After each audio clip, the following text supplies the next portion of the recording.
Okay. The chapter name is Chemical Reaction and Equation. This is a revision video. So whoever wants to revise this chapter, तो आप please ये video देख लीजिएगा. Okay, the chapter name is chemical reaction and equation. आप लोगों ने already पहली classes में केमिकल चेंज और फिजिकल चेंजेस के बारे में बात करी हुई है. केमिकल चेंजेस वो चेंजेस होते हैं जो इरिवर्सिबल है. इरिवर्सिबल मतलब वापस से आप उन्हें अपनी पोजीशन में नहीं ला सकते. लाइक फॉर एग्जांपल, हम लोग अगर दूध से वी आर मेकिंग दही, हम कर्ड बना रहे हैं, तो हम कर्ड से वापस से दूध नहीं बना सकते. तो this is a chemical change because this is irreversible, वापस नहीं हो सकता है. वेयर एज फिजिकल चेंजेस जो होते हैं वो रिवर्सिबल होते हैं. जैसे कि अगर आप एक रबर बैंड स्ट्रेच कर रहे हो तो उसका साइज़ बड़ा हो जाएगा, बट वापस अगर आप उसे लीव करोगे तो वापस अपनी पोजीशन पे आ जाएगा. तो that is a physical change. But इस चैप्टर में, हमारा चैप्टर का नाम केमिकल है, तो हम केमिकल प्रोसेस के बारे में बात करेंगे. तो पहली चीज़, केमिकल रिएक्शंस होता क्या है.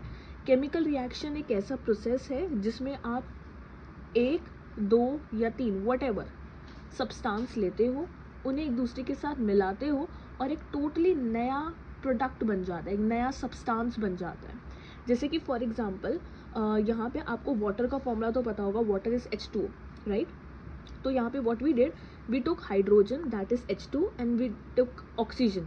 तो हाइड्रोजन एंड ऑक्सीजन हमारे दो सब्सटेंस है जिन्हें हम मिला रहे हैं, और मिलाने के बाद हमारा एक नया प्रोडक्ट बन रहा है दैट इज़ H2O. आपको एक चीज़ का याद रखना है कि केमिकल रिएक्शन में जब भी कोई नया चीज़ बनती है, जैसे कि जब हम इन दो चीज़ों को मिला रहे हैं, तो इन्हें बोला जाता है रिएक्टेंट्स, बिकॉज ये दोनों एक दूसरे के साथ रिएक्ट कर रहे हैं. और जो न्यू सब्सटेंस बनता है उसे बोलते हैं प्रोडक्ट. ये जो प्रोडक्ट बनता है ये रिएक्टेंट से बिल्कुल टोटली अलग बनता है. जैसे कि अगर आप बात करो ऑक्सीजन की, तो ऑक्सीजन एक गैस है, हाइड्रोजन एक गैस है, लेकिन इन दोनों को मिला के टोटली एक डिफरेंट थिंग बन रही है दैट इज़ वाटर, जो एक लिक्विड है.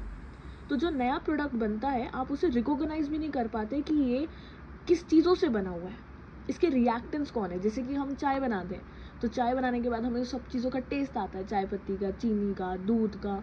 बट यहाँ पे वी कांट इवन, हम लोग पानी पी रहे हैं तो हमें ऑक्सीजन और हाइड्रोजन का कोई टेस्ट नहीं आ रहा है. तो it is something which is not recognisable by us. ठीक है. तो केमिकल रिएक्शन वो इक्वेशंस या वो रिएक्शन जिसमें हम दो चीज़ों या दो से ज़्यादा चीज़ों को लेते हैं, उन्हें रिएक्ट करवाते हैं, और जो नई चीज़ बनती है उसे प्रोडक्ट बोला जाता है, जिसकी प्रॉपर्टी बिल्कुल ही अलग होती है. Now what is an equation. Equation का मतलब है इसको ऐसे लिखना. जब आप सिम्बल्स का यूज़ करते हो, सिम्बल्स आपने 9th क्लास में पढ़े थे सबके, हाइड्रोजन का सिंबल, एल्यूमिनियम का सिंबल, आयरन का सिंबल. तो जब हम सिम्बल्स के थ्रू अपने इक्वेशन को लिखते हैं उसे हम केमिकल इक्वेशन बोलते हैं. इसमें सबसे पहली आपकी जो एक्टिविटी है वो है एक्टिविटी 1.1. इस एक्टिविटी में क्या है, इस एक्टिविटी में आपको एक मैग्नीशियम रिबन लेना है. मैग्नीशियम का फॉर्मूला होता है Mg. आपको रिबन लेना है, छोटा सा होगा ये, और ये रिबन आपने 3 to 5 सेंटीमीटर लंबा लेना है, और आपने ना इसको पहले क्लीन करना है. क्लीन इसलिए क्योंकि ये बाहर पड़े पड़े ऑक्सीजन के साथ रिएक्ट करता है, जिसकी वजह से इसके ऊपर एक ऑक्सीजन की लेयर बन जाती है. तो इसे एक हमें सैंड पेपर से साफ़ करना पड़ेगा. ना what is the sand paper, आपने देखा होगा घर पे पेंट होता है, तो पेंट होते टाइम एक ब्राउन कलर का पेपर होता है, शीट होती है, जिससे पेंट को हम रिमूव करते हैं.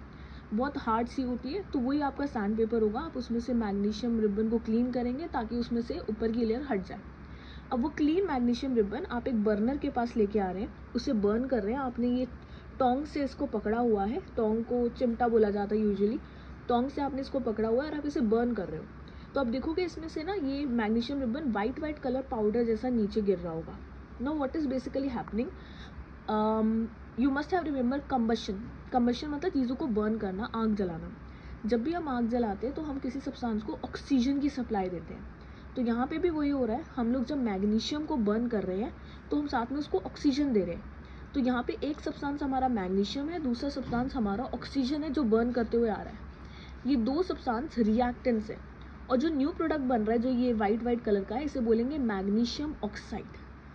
ये एक वाइट कलर का पाउडर जैसा दिखेगा आपको, और यहाँ से आपको ना वाइट कलर की डेजलिंग फ्लेम नज़र आएगी. डेजलिंग मतलब चमकीली सी वाइट कलर की लाइट आपको निकलते हुए नज़र आएगी.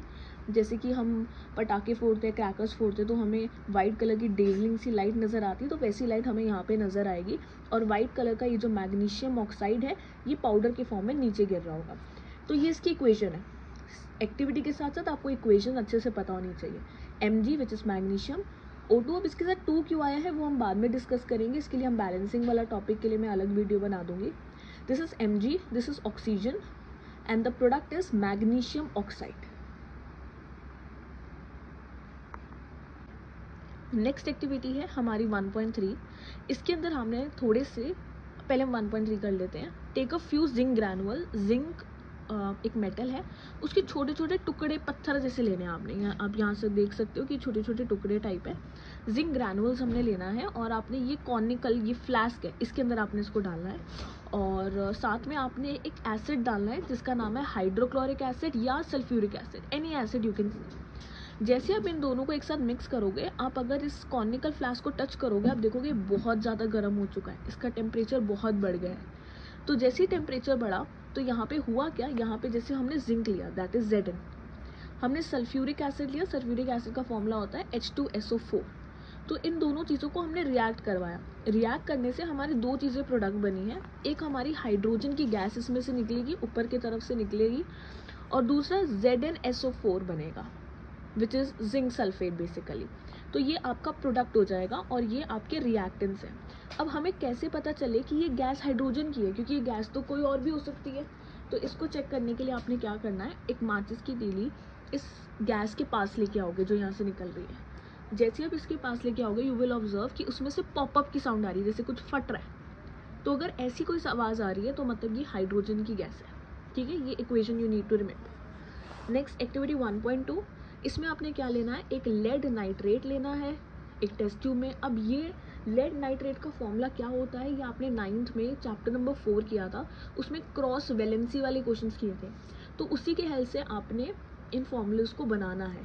तो लेड नाइट्रेट लेना है, उसके अंदर पोटेशियम आयोडाइड डालना है. आगे क्या होगा वो यहाँ पे हम डिस्कस करते हैं. तो कह रहे हैं लेड नाइट्रेट क्या होता है, lead is Pb, nitrate is NO3 2. अब ये 2 कहाँ से आया, ये वैलेंसी वाला, वो जो क्रॉस वाला था. ठीक है, डिस्कस करेंगे इसको आगे भी. और दूसरा आपने क्या लिया है, potassium iodide. Potassium if you remember, potassium का सिंबल होता है K and iodide is I. तो ये दो प्रोडक्ट हमने लिए हैं, और सॉरी दो रिएक्टेंट्स हमने लिए हैं, और हमारा प्रोडक्ट आप देख रहे हैं, this is lead iodide potassium nitrate. अब हुआ क्या, आप देखोगे कि जब आप इन दोनों चीज़ों को रिएक्ट करा रहे हो तो येलो येलो कलर का कोई सब्सटेंस इसमें से आपको अलग से नज़र आ रहा है. इस सब्सटेंस को प्रेसिपिटेट बोलते हैं. प्रेसिपिटेट इज समथिंग जो आपको अलग से नज़र आ रहा है, वो मिक्स नहीं हुआ है. ठीक है, जैसे हम पानी में नमक मिक्स कर लेते हैं, इजीली दिखता है, मिक्स हो गया तो हम देख नहीं पा रहे हैं कि कोई मिक्सअप हो रखा है. लेकिन अगर वहीं पानी में आप मिट्टी डालोगे तो यू कैन क्लियरली सी कि उसके अंदर मड है, राइट. तो वैसे ही जब आपने इन दोनों चीज़ों को रिएक्ट कराया तो येलो सा कलर का कुछ सब्सटेंस निकलने लग गया.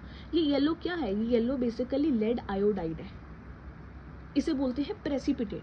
तो प्रेसिपिटेट आर दोज थिंग्स जो ईजिली मिक्सअप नहीं हो पाता है, जिसकी वजह से अलग से कलर उसका नज़र आने लग जाता है. तो यहाँ से हमने इन 3 एक्टिविटीज से ये समझा कि तीनों में एक तो केमिकल चेंज हो रहा है, लेकिन हमें कैसे पता चले कि केमिकल चेंज हो रहा है, उसके लिए हमारे पास कुछ 4 कैरेक्टरिस्टिक्स होते हैं टू फाइंड आउट कि केमिकल चेंज है या नहीं है. पहला state, change in state. Change in state का मतलब है कि या तो सॉलिड से आपने रिएक्टेंट सॉलिड लिए थे, प्रोडक्ट गैस बन गई, या आपने रिएक्टेंट्स लिक्विड लिए थे, प्रोडक्ट गैस बन गई, something like that. State is, आपको पता है, there is only 3 states that we have, solid, liquid and gas. जब स्टेट्स चेंज हो जाती है, जैसे कि हमने ये वाला किया था, hydrogen and oxygen are gases and the product is water, तो चेंज इन स्टेट, तो that means it is a chemical reaction. Otherwise change in colour, colour ये वाला हमारा एग्जाम्पल था, दैट वॉज लेड आयोडाइड वाला, yellow colour. Evolution of gas, that was this one, hydrogen की gas निकल रही है, अगर कोई गैस निकलेगी मतलब वो भी केमिकल चेंज है. चेंज इन टेम्परेचर, जैसे इसको टच किया था टेम्परेचर बढ़ गया था, तो दैट मीन्स ऐसे केस में भी वो केमिकल चेंज है. और अगर कोई प्रेसिपिटेट बन रहा है, जैसे यहाँ येलो कलर का बन रहा था, तो वो भी एक केमिकल चेंज का ही पार्ट होता है. इसमें पेपर में आपसे ये क्वेश्चन पूछा जाता है, साथ में इसके एग्जाम्पल्स भी पूछे जाते हैं. तो ये तीनों एक्टिविटीज़ की इक्वेशंस और एक्सप्लेनेशंस आपको अच्छे से आनी चाहिए ताकि आप उसे एक्सप्लेन कर सको. Okay, the next topic is chemical equations. होता क्या है केमिकल इक्वेशन, जैसे कि यहाँ देखो, इसको ना हम 2 पार्ट्स में डिवाइड करते हैं. एज आई टोल्ड यू, एक होती है आपके पास, you can see word equation. Word equation मतलब जैसे कि मैग्नीशियम प्लस ऑक्सीजन, आपने पूरा नाम लिखा हुआ है, लेकिन वही जब आप उसको सिंबल्स की फॉर्म में लिख लेते हो लाइक दिस, तो वो आपकी एक प्रॉपर केमिकल इक्वेशन बन जाती है. तो वो कह रहे हैं जैसे कि मैग्नीशियम वाला हमने एग्जांपल किया था, It can be written in a short form. The simplest way to do this is to write it in the form of a word. This is a word equation जिसमें आपने पूरा नाम लिखे हुए हैं. वो कह रहे जो सब्सटेंस एक केमिकल चेंज कर रहा है, जैसे ये हम दोनों केमिकल, ये मैग्नीशियम और ऑक्सीजन जो है दोनों के बीच में केमिकल चेंज हो रहा है, तो ये दोनों रिएक्टेंट्स हैं. और जो न्यू सब्सटेंस बन रहा है दैट इज मैग्नीशियम ऑक्साइड, ये आपका प्रोडक्ट है. तो ये वर्ड इक्वेशन है क्या? वो कह रही वर्ड इक्वेशन में आप दो चीज़ें देखोगे, एक रिएक्टेंस और एक प्रोडक्ट. जो रिएक्टेंस होते हैं वो हमेशा लेफ्ट साइड लिखे होते हैं, LHS, लेफ्ट हैंड साइड, और इन दोनों के बीच में प्लस का साइन लगा होता है. जब आप प्रोडक्ट साइड जाते हो तो आपने पहले तो एक एरो लगाना है, और प्रोडक्ट हमेशा राइट हैंड साइड लगा होता है. अगर प्रोडक्ट में एक से ज़्यादा हो जाएगा तो उसके साथ भी आप प्लस का साइन लगा देंगे. ठीक है. अब केमिकल इक्वेशन को लिखने का तरीका बेसिकली यही है क्या केमिकल इक्वेशन? वो कह रहे केमिकल इक्वेशन एक केमिकल रिएक्शन को रिप्रेजेंट करता है, और इसमें बेसिकली आपको क्या यूज़ करने पड़ते हैं? सिम्बल्स, प्लस का sign, arrows. Your reactants are on your left side and product are on your right hand side. तो this is basically a chemical equation. Now what is a balanced chemical equation? ये हम पढ़ते हैं, लेकिन इसे कैसे balance करना है we will do it later.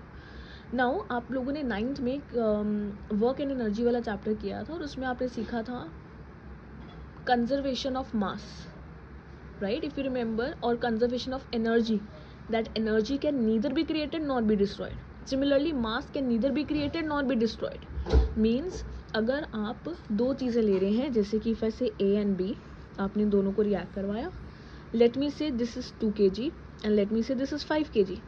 तो जो प्रोडक्ट है C उसमें 7 kg आएगा. मतलब कि ना ही इनसे ज़्यादा, इनके टोटल से ज़्यादा, ना इनके टोटल से कम. तो यहाँ पे देखिए वो कह रहे हैं मास can neither be created not be destroyed.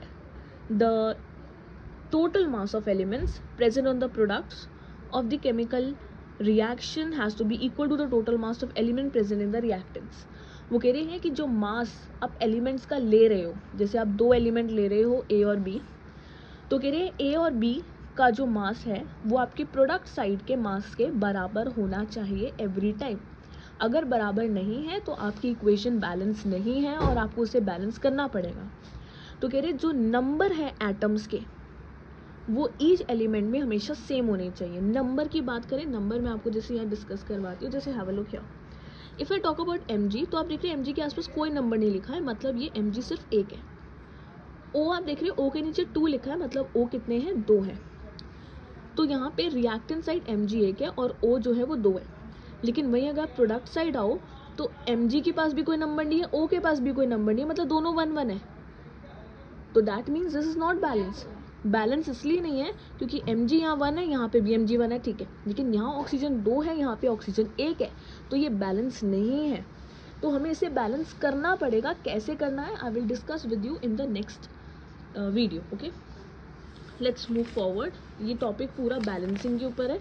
We are going to start with types of chemical equations और रिएक्शंस. ओके, सो अब हमारे पास टॉपिक है टाइप्स ऑफ केमिकल रिएक्शंस. हम यहाँ पे पढ़ेंगे कि जो केमिकल रिएक्शंस है उसके कुछ टाइप्स होते हैं. इसमें पहला टाइप है combination reaction. As the word suggest, combination मतलब कंबाइन करना. दो अलग अलग चीज़ों को जब आप कंबाइन करते हो तो उसे कॉम्बिनेशन कहते हैं. तो लिखा है 2 और more substance combine to give a single product. मतलब ऐसी इक्वेशन में आपके पास हमेशा एक ही प्रोडक्ट आता है, ना 2 ना 3.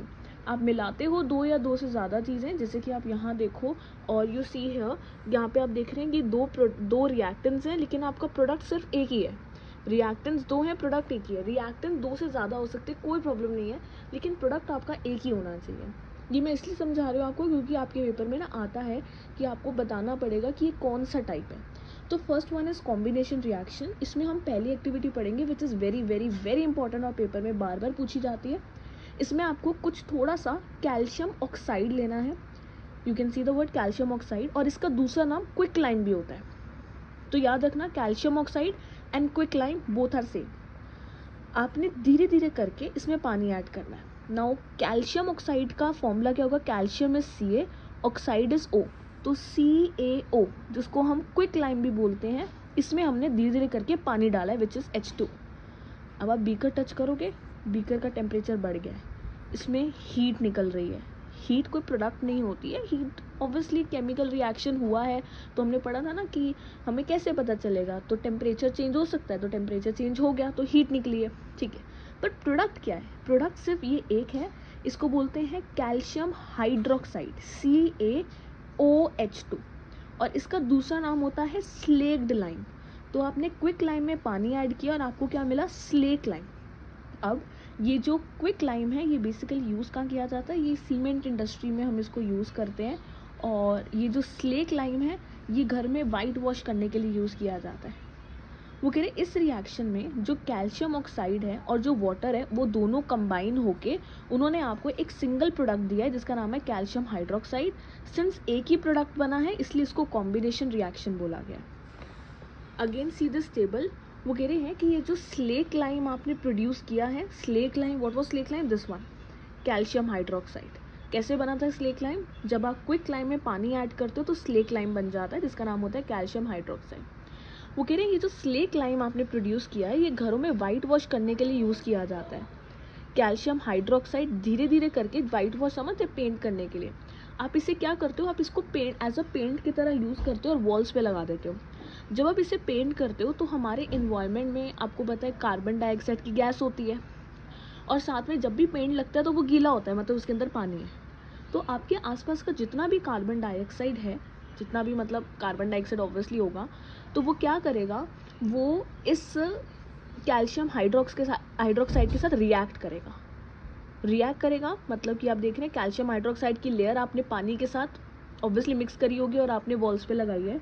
जो आसपास का कार्बन डाइऑक्साइड है वो उसके साथ रिएक्ट कर रहा है और क्या बना रहा है? Calcium carbonate. तो जैसे ही वो सूखेगा, अब जब सूखेगा पेंट तो आपको पता है water as a product release होगा क्योंकि वो इवेपोरेशन हो रहा है। इवेपोरेट हो जाना, जब if you know very well कि जब चीज़ें ठंडी हो जाती हैं और वी हीट इट अप तो वो गैसेस में कन्वर्ट हो जाती है, तो आपका पानी जो है वो उड़ जाएगा और जो आपकी वॉल है वो सूख जाएगी और उस वॉल में डिपॉजिट हो जाएगा calcium carbonate which looks very shiny. तो कह रहे हैं कि कैल्शियम कार्बोनेट की जो लेयर है वो 2 से 3 दिन में बन जाएगी जब आपका घर में वाइट वॉश होगा और शाइनी फिनिश देगी।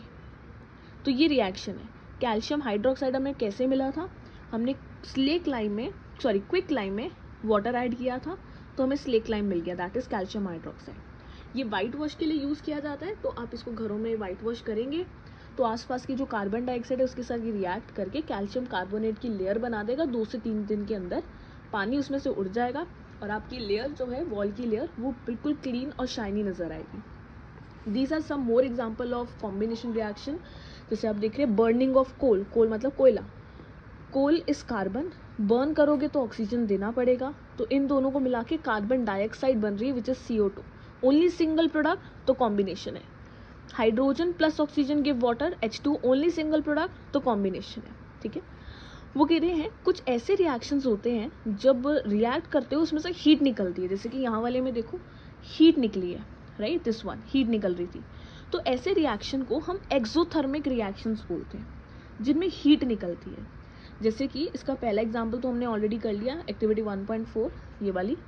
और अब हम करेंगे burning of natural gas like your CNGs वगैरह। जब आप इन्हें बर्न करते हैं तो इसमें से कार्बन डाइऑक्साइड की गैस निकलती है, बिकॉज आपको पता है जितने भी पेट्रोल कोल होते हैं उनको बर्न करने से ग्लोबल वार्मिंग होती है क्योंकि फ्यूल है।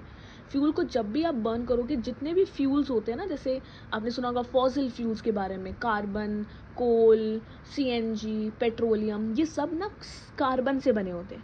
आप इन्हें जब भी बर्न करोगे तो C और O रिएक्ट करके कार्बन डाइऑक्साइड बनाएंगे ही बनाएंगे, और साथ में वाटर रिलीज हो रहा है और यहाँ पे हीट रिलीज होती है। तो ये अगेन एक्सोथर्मिक रिएक्शन है। इसके अलावा वो पूछे क्या रेस्पिरेशन एक्सोथर्मिक है? ये आपने अगर अभी तक रेस्पिरेशन वाला पार्ट लाइफ प्रोसेस में कर लिया हो तो कह रहे हैं ड्यूरिंग डाइजेशन, मतलब जब हम खाना डाइजेस्ट करते हैं तो हमारा जो खाना अंदर जाता है वो छोटे छोटे सब्सटेंस में डाइजेस्ट होता है, ब्रेक होता है, ठीक है। जैसे कि राइस, पोटैटो, ब्रेड अगर आप खा रहे हैं तो इनमें कार्बोहाइड्रेट्स होते हैं। कार्बोहाइड्रेट मतलब C, राइट। ये कन्वर्ट होते हैं ग्लूकोज में। ग्लूकोज आपको इंस्टेंट एनर्जी देता है, यू नो वेरी वेल। तो कार्बोहाइड्रेट जो आप खा रहे हो वो आपकी बॉडी में ग्लूकोज में कन्वर्ट होता है। ये ग्लूकोज आपके सेल के पास जाता है और जब सेल के पास जाता है तो वहाँ पे उसको मिलता है ऑक्सीजन। तो जब ऑक्सीजन सेल तक पहुंच जाएगा और ग्लूकोज भी सेल तक पहुंच जाएगा, तो जो सेल है वो 3 चीज़ें बनाता है. पहला, वो कार्बन डाइऑक्साइड रिलीज करता है, because carbohydrate is C which is your carbon and oxygen is your O2. तो दोनों रिएक्ट करके ऑब्वियस सी बात है कार्बन डाइऑक्साइड तो बनाएंगे. वाटर रिलीज होगा और साथ में बनेगी बहुत सारी एनर्जी. तो आपकी बॉडी को एनर्जी कैसे मिलती है? जब आपकी बॉडी का फूड दैट इज़ ग्लूकोज और ऑक्सीजन आपके सेल तक पहुंचता है तो सेल ईजिली उससे एनर्जी बना लेता है. तो एनर्जी हो या हीट हो, they both means the same. आपने वर्क एंड एनर्जी वाले चैप्टर में किया है कि heat and energy are same. तो this is also your exothermic reaction. ये पेपर में पूछा जाता है. इसके अलावा जो वेजिटेबल्स होती है जो पड़े पड़े सड़ जाती है, उनमें से अलग से एक हीट निकलती है जिसे अगेन हम एक्सोथर्मिक रिएक्शन ही बोलते हैं. ठीक है, तो this one is your combination reaction. Next one what we are going to do is decomposition reaction. देखिए, जैसे कॉम्बिनेशन में क्या किया था, 2 चीज़ों को मिला के एक सिंगल प्रोडक्ट बनाया था. अब डीकम्पोजिशन उल्टा है. इसमें आपके पास एक सिंगल रिएक्टेंट होता है और दूसरी तरफ आपके पास मोर देन 1 प्रोडक्ट होगा. जैसे कि ये देखो, एक ही है यहाँ पे रिएक्टेंट साइड, लेकिन प्रोडक्ट साइड 3 है. तो हम इसमें क्या कर रहे हैं, ये जो रिएक्टेंट है उसको तोड़ रहे हैं, उसको ब्रेक कर रहे हैं. तो दैट इज डीकम्पोजिशन. इसमें पहली एक्टिविटी है, take 2 gram ferrous sulphate crystal. Ferrous is Fe, sulphate is SO4. आपको छोटे छोटे 2 ग्राम फेरस सल्फेट के क्रिस्टल लेने हैं. क्रिस्टल मतलब छोटे छोटे स्टोन जैसे, और ये बेसिकली ग्रीन कलर के होते हैं. एक बॉइलिंग ट्यूब में लेना. This is a boiling tube. Colour क्या है, ग्रीन है. वो कह रहे हैं अब इसको ना गर्म करना शुरू करो, हीट करना शुरू करो. नीचे से देखो ये हीट कर रहे हैं, ये बर्नर है. वो कह रहे हैं कि do not point the mouth of the boiling tube at your neighbours और योर सेल्फ, क्योंकि यहाँ पे बहुत धुआं निकलेगा. तो आप प्लीज़ ये साथ में गैस भी निकलेगी, पॉइजनस गैसेस. तो आप ये टेस्ट ट्यूब जो है अपने फेस की तरफ मत रखो, बिकॉज वो गैस आपके अंदर आ सकती है, पॉइजनस होती है.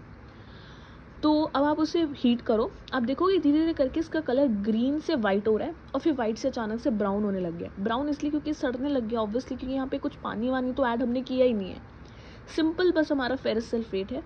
अब ये वाइट कलर का इसलिए हुआ है क्योंकि पहले ना ये वाटर इसके अंदर मिक्स होता है तो ये ग्रीन कलर का होता है. फिर ये पानी इसमें से इवेपोरेट होता है तो ये वाइट का हो जाएगा. फिर वाइट के बाद ये सड़ने लग जाएगा, that is turn out to be brown. ये पड़ेगा. अब इसमें हमने जो लिया था वो लिया था फेरस सल्फेट और हमने सिंपली बस इसको हीट किया है. तो इसमें 3 प्रोडक्ट्स बनते हैं, एक फेरिक ऑक्साइड, सल्फर ऑक्साइड और सल्फर ट्राइऑक्साइड.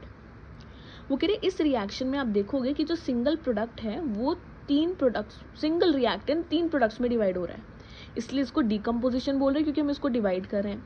तो कह रहे फेरस सल्फेट की जो क्रिस्टल्स होते हैं उनमें पहले तो पानी होता है. कितना पानी? 7 मॉलिक्यूल्स ऑफ वाटर होते हैं. जैसे आप उसे हीट करोगे, अभी वो ग्रीन कलर के, हीट करोगे उसका जो कलर है वो वाइट में चेंज हो जाएगा और वो क्या बन जाएगा? Ferrous sulphate. फर्दर हीट करोगे तो उसमें से क्या बनेगी? एक फेरिक ऑक्साइड जो ब्राउन कलर की है, सल्फर डाइऑक्साइड SO2 और sulphur trioxide which is SO3. इसकी स्मेल बहुत ज़्यादा पंजेंट, मतलब गंदी सी स्मेल होती है इसकी. तो ये 3 प्रोडक्ट्स इसमें बने. फाइन. इसके अलावा ये वाला देखिए, जैसे कि हमने कैल्शियम कार्बोनेट लेना है जो अभी हमने वाइट वॉश में यूज़ किया था. आप इसे हीट करेंगे तो इस बार ये आपका क्विक लाइम और कार्बन डाइऑक्साइड बनेगा. जैसे हमने क्या किया था, हमने क्विक लाइम ली थी, उसमें पानी डाला था तो कैल्शियम कार्बोनेट बन गया था. No, not calcium carbonate, sorry, this one. Remember, हमने CaO लिया था, क्विक लाइम, पानी डाला था तो कैल्शियम हाइड्रोक्साइड बन गया था. फिर उस कैल्शियम हाइड्रोक्साइड ने ऑक्सीजन कार्बन डाइऑक्साइड के साथ रिएक्ट किया था एनवायरनमेंट के और कैल्शियम कार्बोनेट बना दिया था. अब आपने इसी कैल्शियम कार्बोनेट को लेना और हीट करना है. तो जैसे ही आप इसे हीट कर रहे हो तो क्या बन रहा है? Quick lime which is CO और कार्बन डाइऑक्साइड रिलीज हो रही है. तो उसमें भी सिंगल रिएक्टेंट 2 प्रोडक्ट्स में डिवाइड हो रहा है. तो this is also your decomposition reaction. तो पहला तरीका चीज़ों को डीकम्पोज करने का ये होता है कि आप उसे हीट कर दो. तो यहाँ पे हमने हीट कर दिया जिसकी वजह से हमारी चीज़ें सेपरेट हो गई. इसके अलावा एक और एक्टिविटी है विच इज़ 1.6. ये भी बहुत इंपॉर्टेंट है. वो कह रहे हैं इसमें आपने ना लेड नाइट्रेट लेना है. Again lead nitrate is, lead is your Pb, nitrate is NO3. Boiling test tube में, ये टेस्ट ट्यूब है, इसको हीट करना है. टोंग से पकड़ना बिकॉज ये गर्म हो जाएगी. और अब आप क्या ऑब्जर्व करें, ये देखिए, हाँ बोलो. वो कह रहे हैं यू विल ऑब्जर्व, सबसे पहले आपने लेड नाइट्रेट लिया बस, और कुछ भी नहीं लिया, और आपने इसको सिंपली हीट किया है. पहले तो इसका कलर कुछ भी नहीं होता, दिस इज़ कलरलेस. और अब यहाँ पे 3 प्रोडक्ट्स बन रहे हैं, एक lead oxide which is yellow colour, nitrogen dioxide which is brown in colour, and oxygen जिसका आपको पता है कोई कलर नहीं होता है, ऑक्सीजन की गैस जो है यहाँ से निकलना शुरू हो गई।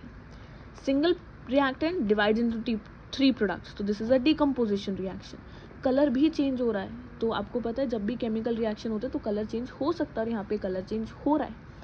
तो वो कह रहे हैं अब हमें कैसे पता चलेगा ये ऑक्सीजन की गैस है, तो आपने यह करना है, अगेन आपने माचिस की तीली लेनी है और या फिर एक स्प्लिंटर लेना है, स्प्लिंटर लाइक अ बर्नर लेना है, और उस गैस के पास लेके आना है, और आप देखोगे कोई पॉपअप की साउंड नहीं आ रही, वो स्प्लिंटर अभी तक जल रहा है।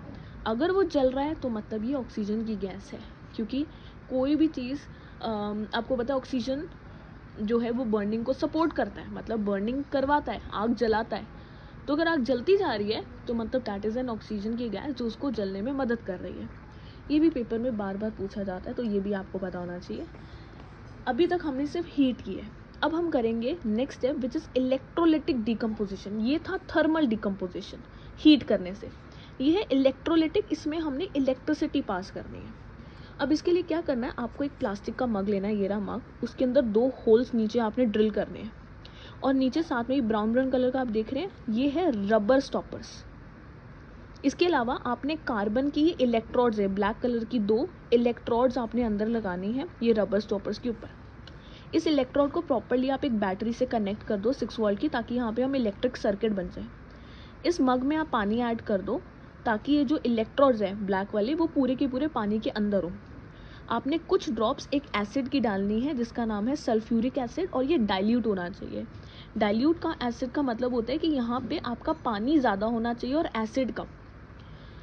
अब आपने 2 टेस्ट ट्यूब्स लेनी है जिसके अंदर अगेन पानी भरा हो, और उनको आपने इन कार्बन इलेक्ट्रोड्स के ऊपर लगा देना है। आप देख रहे हैं यहाँ पे इनके ऊपर ये टेस्ट ट्यूब्स लग गई हैं। इसके बाद आप अपना करंट ऑन कर दो और उसमें से इलेक्ट्रिसिटी पास होने दो। आप ऑब्जर्व करोगे कि ये इनके आसपास बबल्स बन रहे हैं, एक जगह बबल्स ज़्यादा हैं, एक जगह बबल्स कम है। अब क्या रीज़न है ये समझते हैं। वो कह रहे हैं कि ये जो आपने लिया है दैट इज़ वाटर, वो यहाँ पे डिकम्पोज हो रहा है। डिकम्पोज हो रहा है मतलब एक तरफ आपको जो गैस निकल रही है वो हाइड्रोजन की है, दूसरी तरफ जो गैस निकल रही है वो ऑक्सीजन की है। अब एक तरफ ज़्यादा एक तरफ कम क्यों है, क्योंकि आपको पता है वाटर का फॉर्मूला होता है H2O, मतलब हाइड्रोजन इसमें 2 होते हैं और ऑक्सीजन इसमें सिर्फ 1 होता है। तो इसलिए हाइड्रोजन सिंस ऑक्सीजन से ज़्यादा है, तो आपको जहाँ पे बबल्स ज़्यादा नज़र आ रहे हैं वो हाइड्रोजन की गैस है, और जहाँ पे कम नज़र आ रहे हैं वो ऑक्सीजन की गैस है। तो H2O में 2 मॉलिक्यूल्स हाइड्रोजन के हैं, एक मॉलिक्यूल ऑक्सीजन का है, इसलिए आपकी हाइड्रोजन की गैस आपको ज़्यादा बबल्स फॉर्म करते हुए नज़र आती है। तो यहाँ पे हमने जस्ट इलेक्ट्रिसिटी पास करके हमने अपने वाटर को 2 पार्ट्स में डिवाइड कर दिया, that is H2 and O2 अलग अलग। तो this is electrolytic decomposition reaction. Next one is photo decomposition. Photo decomposition में हम क्या करते हैं, हम सनलाइट पास करते हैं। वो कह रहे हैं इस क्वेश्चन में आपको क्या करना है, यहाँ पे आपको 2 ग्राम का सिल्वर आपको पता है सिल्वर कलर का होता है जो हम पहनते हैं ऑर्नामेंट्स, आपने सिल्वर क्लोराइड लेनी है। एक चाइना डिश बेसिकली एक कटोरी टाइप होती है कांच की, सिंपल। आपने सिल्वर क्लोराइड लिया है यहाँ पे चाइना डिश के अंदर, और वो कह रहा है कलर क्या है, तो कलर इसका वाइट है, इसका सिल्वर नहीं है क्योंकि इसके साथ क्लोराइड मिक्सअप हो रखा है। आपने इसको थोड़ी देर सन के सामने छोड़ देना है, धूप चल रही है, धूप हो रही है, एंड सन के सामने आप इसे छोड़ दोगे।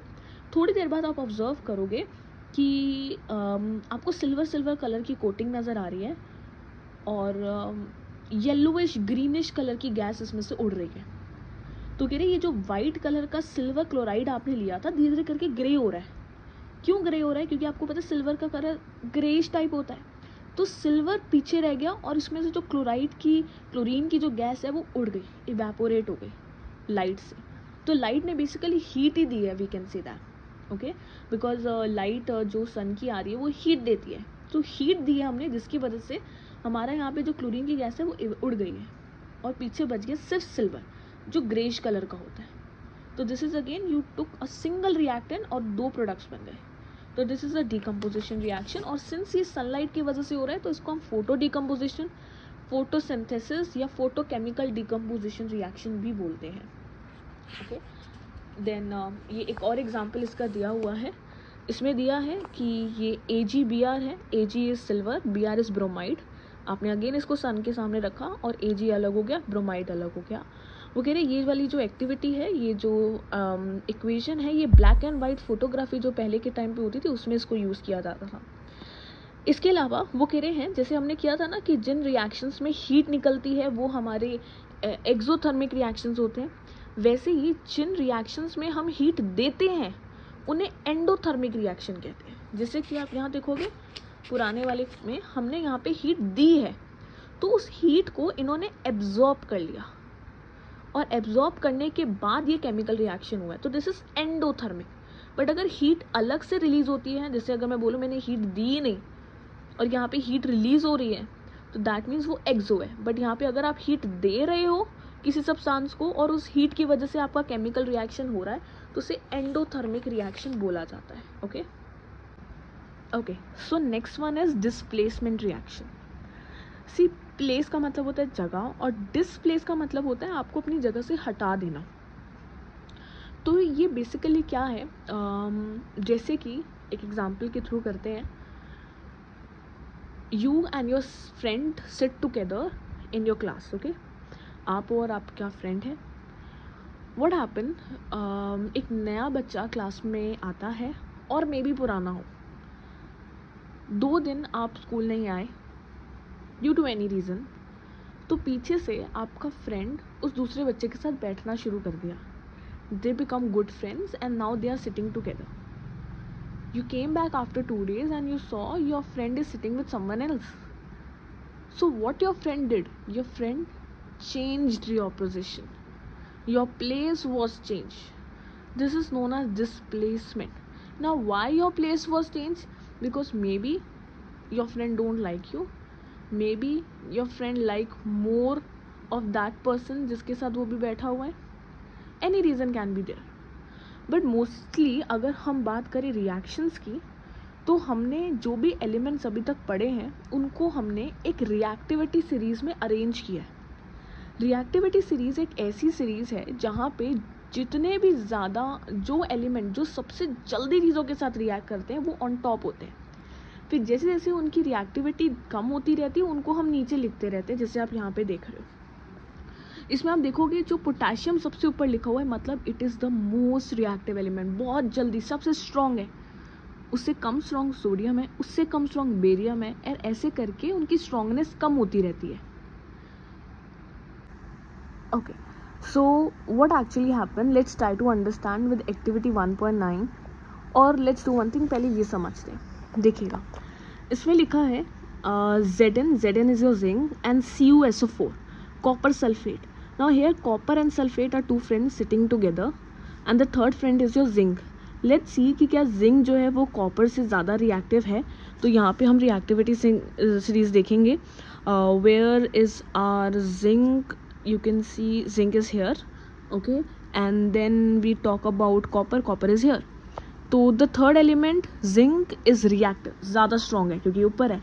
तो ऐसे केस में क्या होगा, जो zinc है वो कॉपर को डिस्प्लेस कर देगा, मतलब कॉपर की जगह ले लेगा क्योंकि जिंक ज़्यादा स्ट्रॉन्ग है। तो ऐसे केस में क्या होगा, आपका Zn और SO4 एक साथ आ जाएगा और वो दोनों मिलके कॉपर को अलग कर देंगे, क्योंकि कॉपर इतना स्ट्रॉन्ग नहीं था कि वो Zn को हटा सके। तो Zn ने कॉपर की जगह ले ली जस्ट बिकॉज Zn जो है वो रिएक्टिविटी सीरीज में हाइयर है। तो वो उसको डिस्प्लेस करके, दैट इज़ कॉपर को डिस्प्लेस कर देगा, मतलब कॉपर की जगह ले लेगा। वैसे ये हम एक एक्टिविटी में पढ़ेंगे, वेरी इंपॉर्टेंट एक्टिविटी।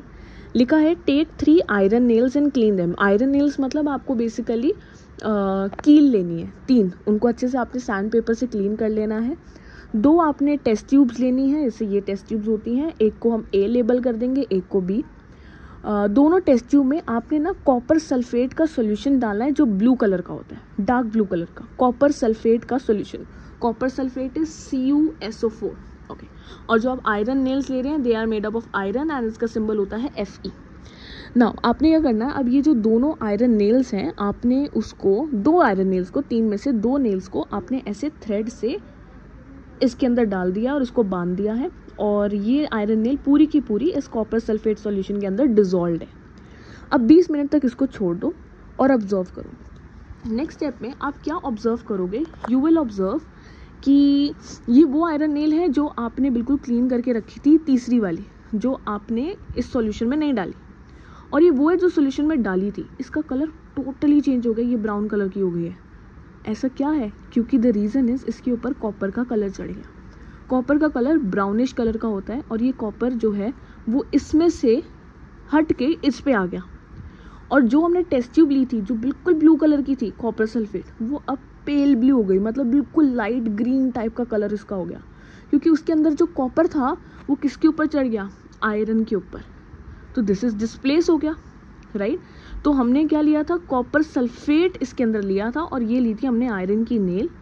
जब रिएक्शन हुआ तो आयरन जो है वो रिएक्टिविटी सीरीज में हायर था, तो उसने कॉपर को अलग कर दिया और आयरन ने सल्फेट के साथ रिएक्ट कर दिया।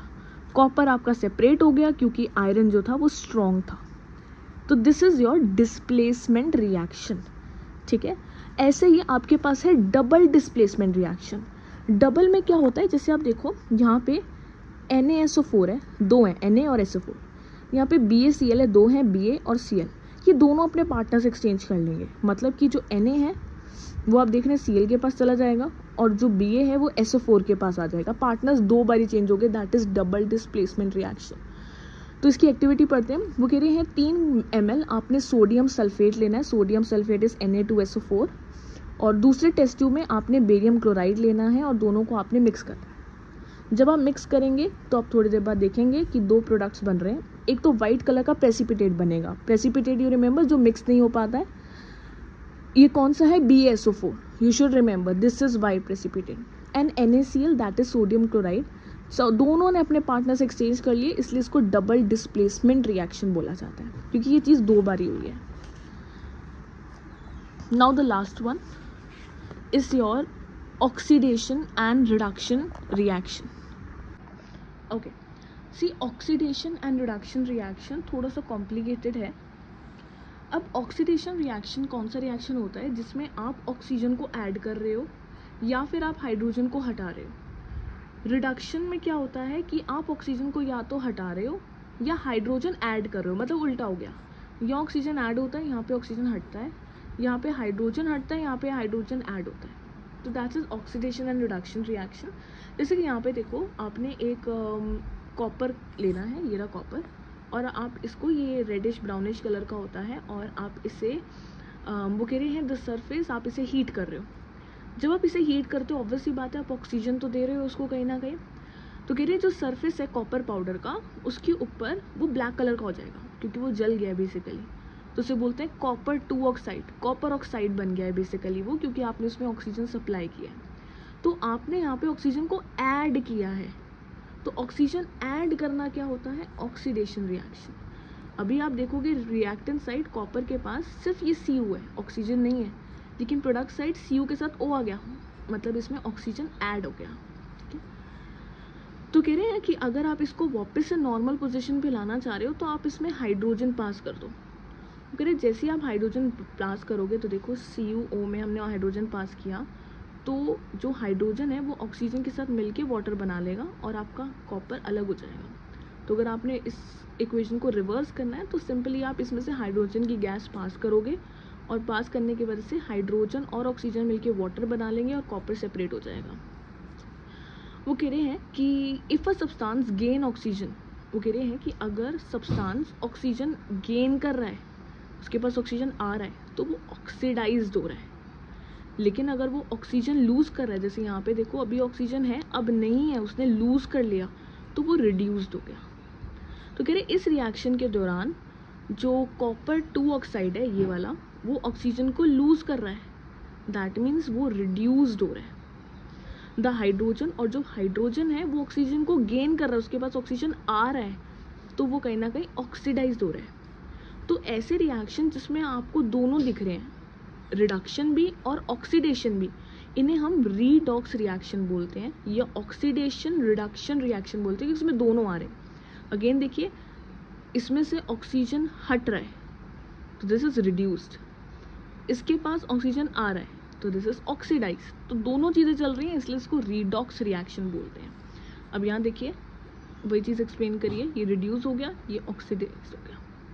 इसके और एग्जांपल हैं, जैसे देखो ZnO+C, अभी Zn के पास ऑक्सीजन नहीं है तो ये रिड्यूस हो गया है, कार्बन के पास आ गया तो ये ऑक्सीडाइज्ड हो गया है। Again this is redox reaction.